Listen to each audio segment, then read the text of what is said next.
এই হাদিসটির প্রেমে পড়ে গেছি, তো আপনারাও শুনে যান।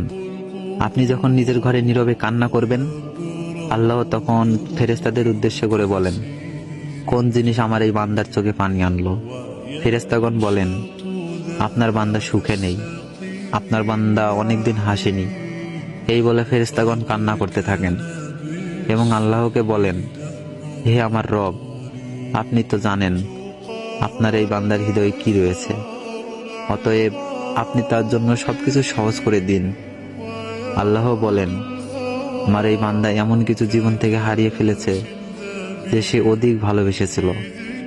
অতএব আল্লাহ বলেন, আমি শপথ করছি, আমার বান্দা যা তার জীবন থেকে হারিয়েছে তার চেয়ে উত্তম জিনিস আমি তাকে এনে দিব, যা দেখে দুনিয়া ও আখিরাতে সবাই বিস্মিত হবে।